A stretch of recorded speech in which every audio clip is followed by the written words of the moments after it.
내가 하나님 말씀을 상고할 때마다 나는 하나님의 말씀을 얼마나 올바로 알고 있나, 그게 가장 중요하잖아요. 다른 게 중요한 것이 아니에요. 나는 하나님 말씀을 얼마나 깨닫나, 다른 말로 표현하면 그 얘기예요. 얼마나 깨닫나. 깨닫는다는 말은 올바로 들을 수 있다는 얘기예요. 깨닫지 못하면 듣지 않는 것과 똑같다. 이미 하나님의 아들이 2000년 전에 유대인을 향해서 선포하신 말씀이에요.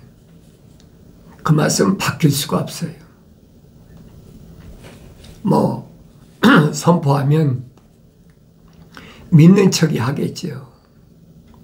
믿는 척 한다고 믿는 건 아니라는 거예요. 그걸 자신을 속이는 거다.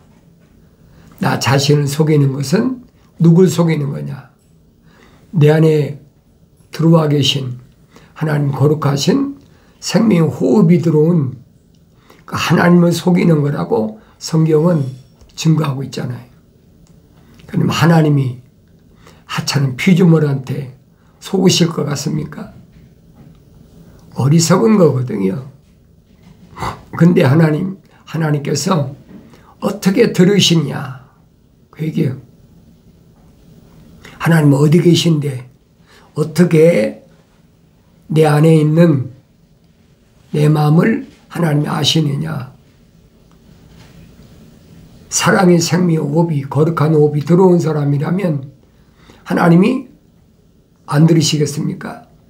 다 들으시죠. 그래서 하나님의 아들은 뭐라고 말씀하시느냐?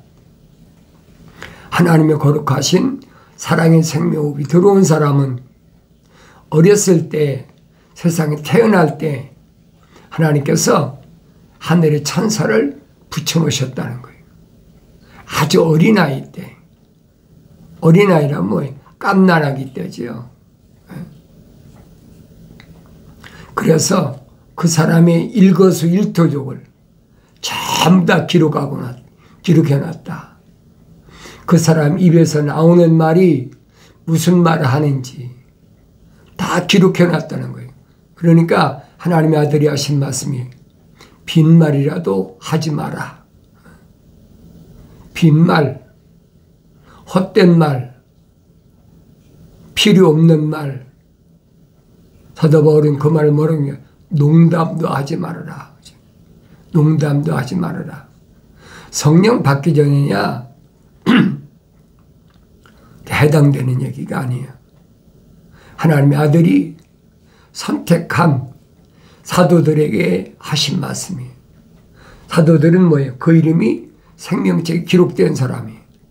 그러니까 그 사람의 일거수일투족을 전부 다 기록해 놨다는 거예요. 생명책 말고 거룩한 책이 있다는 거예요. 행위의 책이. 누구만 거룩한 사랑의 생명이 들어간 사람만. 자연인은 해당이 안 돼요. 하나님이 거룩하신 사랑의 호흡이 안 들어갔는데 하나님이 그 사람을 뭐하러 책에다 기록해 놓으십니까? 안 해 놓으시는 거예요. 그런 사람은 무엇을 받은 사람이냐? 계명을 받은 사람이다. 계명. 계명을 받았으니까 뭐가 따라왔어요? 율법이 따라왔지. 규례와 율례가 따라왔단 말이에요. 그래 율법을 받았으니까 율법에 저촉되면 어떻게 내가 죄인인 걸 깨닫게 된다. 그러니까 어디로 갑니까? 사도바울이 설명하잖아요. 갈보리 언덕에 십자가 앞으로 나를 인도한다. 그게 몽학선생이라는 거예요. 그렇지 않으면 내가 죄 문제 때문에 내가 아버지 집에 갈 수가 없다는 얘기예요. 생명책에 기록이 된 사람도 그렇게 하나님 아버지께서 철두철미하게 관리하시는데 왜 깨끗하게 사도바울이 설명하잖아요. 말씀에 의한 물로 씻으라. 사도들을 주님이 발을 씻겨주셨다. 우리는 일반적으로 하늘의 종교는 그런 거 하잖아요. 세족식을 한다. 발을 씻겨주셨다. 그러니까 우리도 발을 씻겨줘야 된다. 그러면 자기가 하나님의 아들입니까?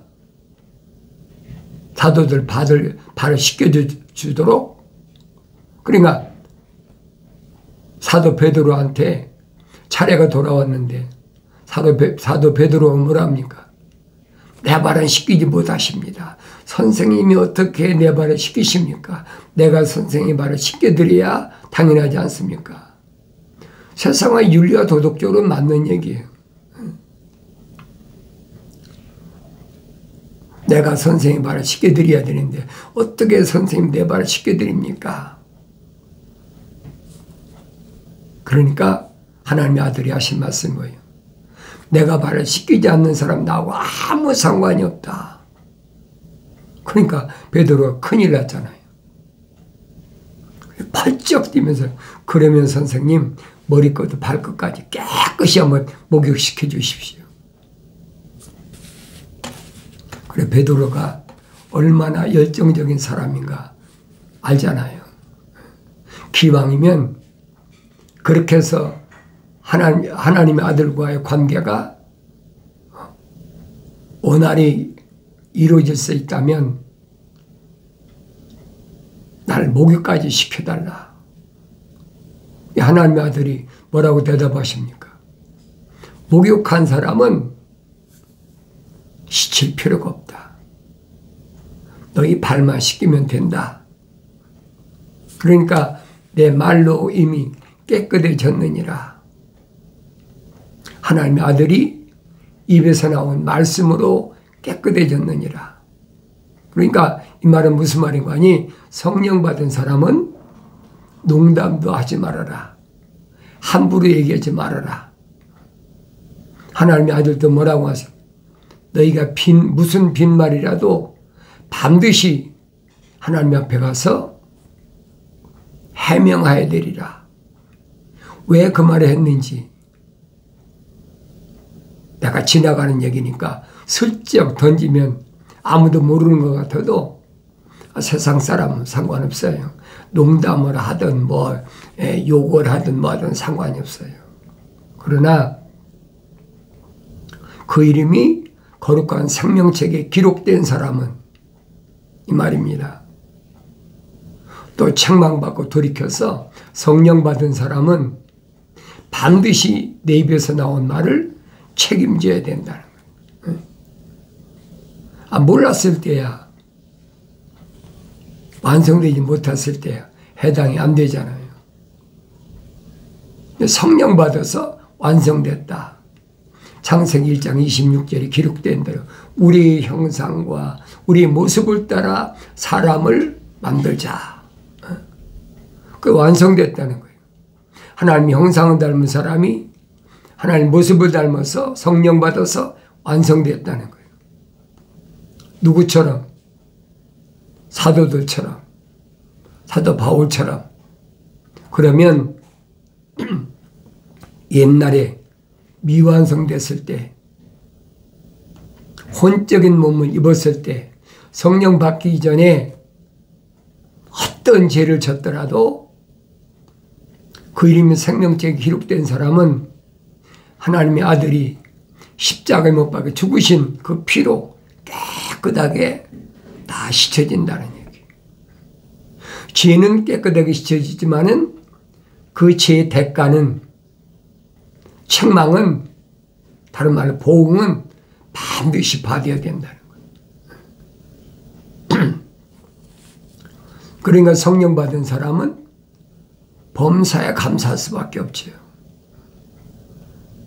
자기가 완성되지 못했을 때 자기 자신을 모릅니까? 다른 사람한테 내 과거를 숨긴다고 해서 하나님께서 모르시느냐 이 말이에요. 우주 만물을 창조하신 하나님 아버지신데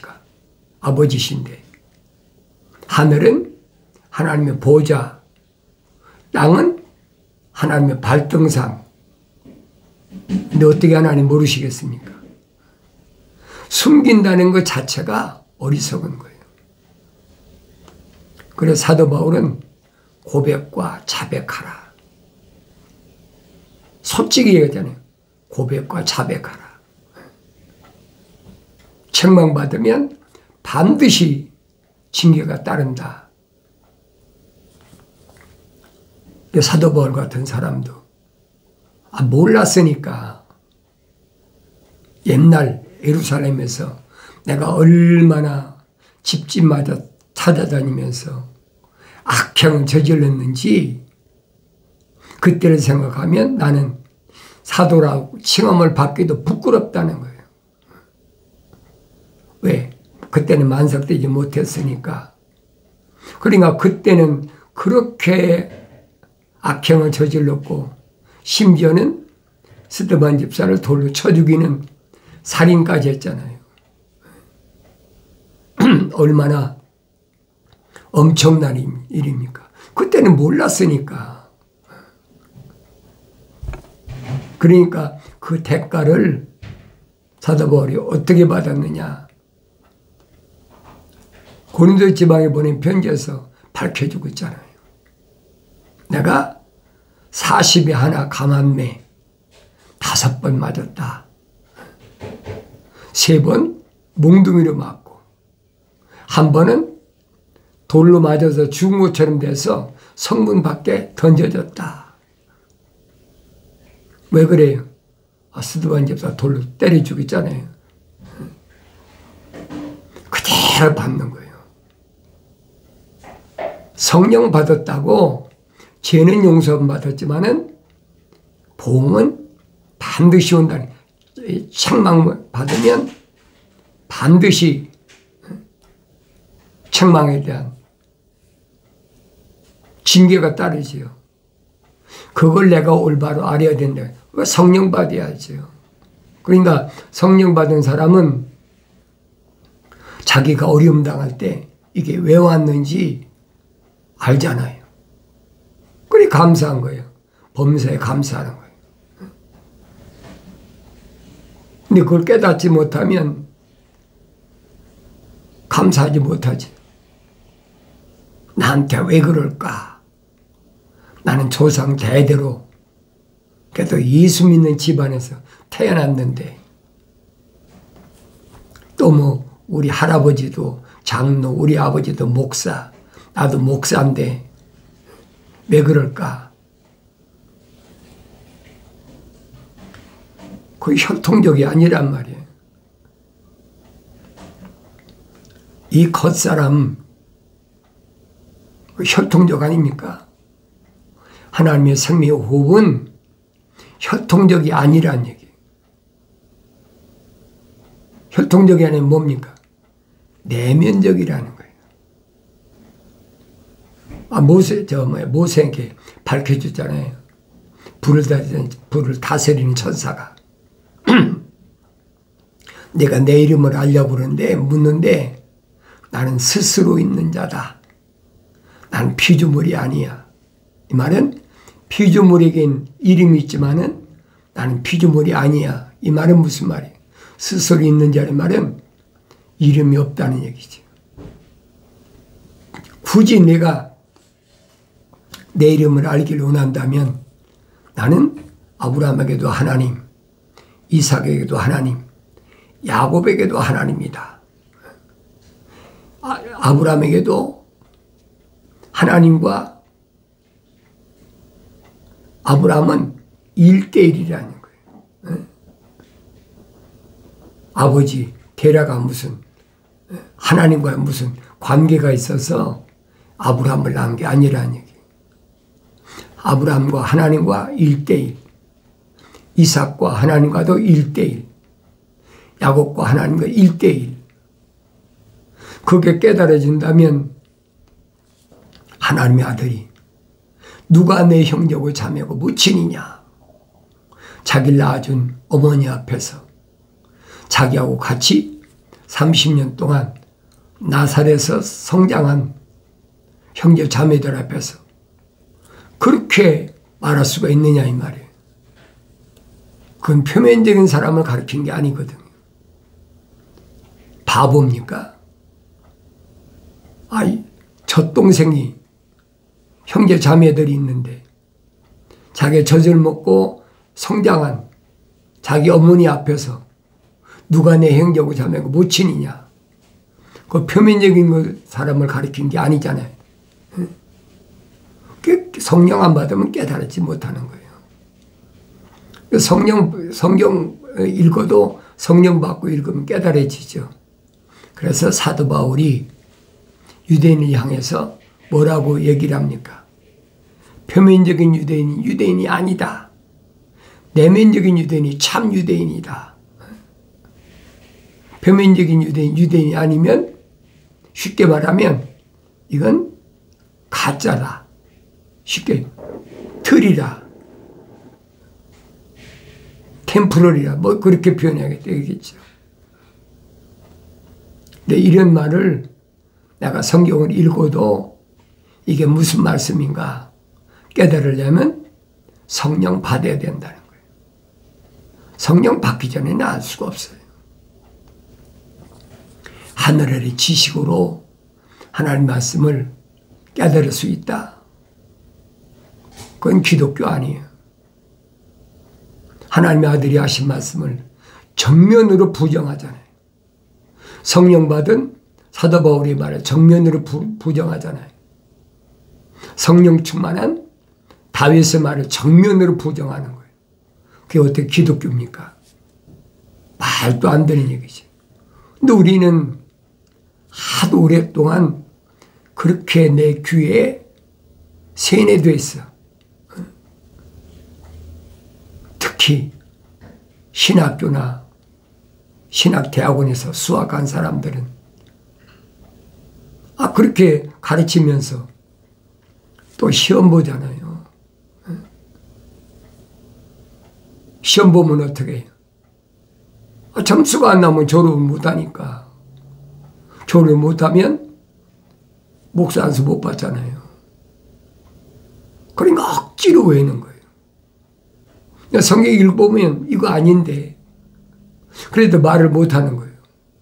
그러니까 얼마나 많은 시간을 소모하고 또 얼마나 많은 돈을 또 갖다 쳐들였습니까? 근데 결국은 속은 건 나중에 깨닫는다는 거예요. 근데 여러분에게 말씀드리잖아요. 내가 그런 경우니까 내가 여러분에게 말씀드리는 거예요. 속지 마라. 어린 자녀들아 속지 마라. 이런 말씀들이 나한테 뭘 말씀하고 있는지를 내가 깨달아야죠. 하루아침에 깨닫는 건 아니에요. 성령 받았어도 적어도 3년 동안은 젖을 먹고 성장하고 젖을 떼었다고 그래서 금방 알아듣습니까? 못 알아듣. 젖 먹을 때야 뭐 말할 것도 없고 젖을 뗐다고 그래서 금방 깨닫는 건 아니잖아요. 적어도 사도 바울 같이 14, 15년 동안은 하나님 말씀을 열심히 상고하면서 꼴을 먹고 되새김질하는 거지. 그래 보면 깨닫는다는 거예요. 그전엔 깨달을 수가 없죠. 그래서 다윗은 뭐라고 설명하냐. 내 호나 너는 하나님만 기다리라. 다윗이 누구한테 말합니까? 자기 안에 있는 육신 안에 있는 하나님의 형상을 닮은 그리고 하나님의 모습으로 완성된 다윗은 성령 받았으니까. 그런데도 다윗은 뭐랍니까? 내 호나 너는 하나님만 기다리라. 나의 기대가 그로부터 오는도다. 성령 받은 사람의 기대는 하나님만 기다리는 거예요. 다른데 기대가 있는 게 아니잖아요. 오직 그만이 나의 반석이시며 나의 구원이시라. 그는 나의 요새시요 내가 유동치 아니하리로다. 읽는 거야 누구나 다 읽지. 못 읽는 사람이 어디 있습니까? 읽으라니까 다 읽지요. 그러나 다윗이 어떤 때 어떻게 이런 말을 할 수 있느냐. 내가 호나 그랬잖아요. 다른 사람한테 얘기한 게 아니잖아요. 자기가 자기한테 얘기하는 거예요. 육신적인 내가 육신 안에 있는 하나님의 형상과 모습을 닮은 사람에게 다윗이 얘기하는 거예요. 내 호나 너는 하나님만 기다리라. 사람이 하나님만 기다립니까? 육신적인 것이 얼마나 많이 날 기다리게 하는데. 그런데 육신 안에 있는 나는 하나님 거룩한 사랑의 호흡이 들어왔으니까 너희 기다림은 오직 하나님만 기다리라는 거예요. 나는 뭘 기다리고 사나? 하나님의 아들이 분명히 2000년 전에 가실 때 약속하셨잖아요. 내가 아버지 집에 갔다 너 있을 곳을 마련해 놓고 성경에서 처소를 준비해 놓고 온다. 그럼 아버지 집에는 집이 없습니까? 아니잖아요. 내 아버지 집에는 많은 저택들이 있다. 요즘 말하면 맨션이 있다는 거예요. 그렇게 큰 저택들이 있는데 요한계시록 가면 그 저택의 사이즈가 나오잖아요. 얼마나 큰가. 하나의 저택들이 얼마나 큰가. 언젠가 여러분이 말씀드렸잖아요. 그 저택 하나의 규격이 우리나라 경복궁의 수십 배가 넘는다. 얼마나 크겠어요. 그게 저택이란 얘기예요. 내가 임의로 한 말이 아니에요. 요한계시록 가면 천년왕국의 사이즈가 뭔지, 저택들의 사이즈가 뭔지 네모 반듯하게 정방형으로 되어 있는데 한 변 길이가 얼마인지 얼마나 정확히 나왔어요. 적당한 게 없어요, 여러분, 성경에. 그러니까 내가 이런 걸 알면 꿈에 내가 뭘 봤는데 내가 꿈에 천국 가서 봤다. 뭐 성경에 기록된 것이 아니면 그건 거짓말이에요. 성경에 빠진 것이 없다라고 분명히 말씀하시잖아요. 너희는 주의 책을 찾아 읽으라. 이것들은 하나도 부족한 것이나 빠진 것이 없다. 분명히 말씀하셨잖아요. 그러니까 성령 받고 읽으면 부족한 것이나 빠진 것이 없음을 내가 알 수 있잖아요. 그러니까 하나님 아들이 가실 때 약속하시잖아요. 너희 있을 곳을 다 예비가 끝나면 내가 다시 오마. 제자들이 궁금하잖아요. 언제? 묻잖아요. 언제? 언제라면 날짜를 가리키는 거잖아요. 그러니까 하나님 아들이 선포하신 겁니다. 그날과 그 시는 아무도 모른다. 하늘에 계신 내 아버지께서만 아신다. 하늘의 천사도 모른다고 그러잖아요. 그러니까 주님이 오실 날은 아무도 몰라요. 다만 뭘로 아느냐? 징조로 알라. 징조. 어떤 징조가 나타나느냐. 성경에 빠진 것이 없다고 그랬으면 성경의 징조가 뭘 말씀하셨는지를 내가 알아야 될 거 아니에요. 내가 믿질 않아. 믿고 싶어도 안 믿어지죠. 사도들에게 예루살렘을 떠나지 말라. 몇 날이 못해요? 아버지께서 약속하신 보혜사 성령을 받게 된다. 누구한테 얘기했습니까? 주님이 선택한 사도들과 제자들에게 말씀하셨잖아요. 그럼 사도들과 제자들은 다 누구냐? 그들이 신분을 밝히잖아요. 너 이름이 생명책에 기록된 것을 기뻐하라. 그들에게 말씀하신 거예요. 내가 다 다시 오마. 유대인들한테 말씀하셨습니까? 아니잖아요. 오늘날도 마찬가지예요. 주님의 재림의 약속은 하나님의 거룩하신 사랑의 생명호흡이 들어온 사람, 그 이름이 생명책에 기록된 사람에게만 약속하신 거예요.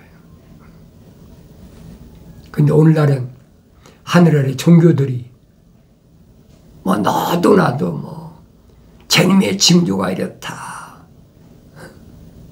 재림의 주님을 영접하려면 우리한테 와서 준비해야 된다. 하늘 아래 종교는 얼마든지 할 수 있어요. 왜? 그런 타이틀을 걸어야 멋있잖아요. 주님이 오시면 공중으로 불러 올라간다. 얼마나 멋있어요. 휴거된다. 왜 내 성령 받고 읽으면 무엇이 옳은지 깨닫는다는 거예요. 그런 말을 하는 사람을 나무랄 필요가 없어요. 왜냐하면 그 사람은 그렇게 먹고 사니까 하는 거예요. 나중에야 뭐가 되든 안 되든 상관없잖아요. 2000년 전에도 부활을 믿지 않는 사두개인들 똑같잖아요. 현실 만족주의. 그건 어느 시대나 다 있어요. 2000년 전에만 있고 지금은 없는 게 아니에요. 오히려 지금은 더 많지요. 그래서 어린 자녀들아 속지 말라. 속지 말라. 나는 이 말씀 앞에 나 자신을 어떻게 바라보고 있나. 나 자신을 바라보야 될 거죠. 오직 그만이 나의 반석이시며 나의 구원이시라. 그는 나의 요새시니 내가 요동치 아니하리로다. 요동합니까? 기후변화가 왔다고 요동합니까? 차체 기근이 있고 역병이 일어나고 전쟁이 일어난다고 내가 요동합니까? 눈 하나 깜짝하지 않지요. 주님을 사모하는 마음이 어떤 마음인가? 나 자신이 하나님 말씀 앞에 나 자신을 올바로 바라보고 하나님께서 명령하신 대로 나의 책망을 듣고 돌이키라. 보라, 내 영을 부어서 내 말들을 알게 하리라. 약속하신 말씀이 반드시 이루어지길 바랍니다.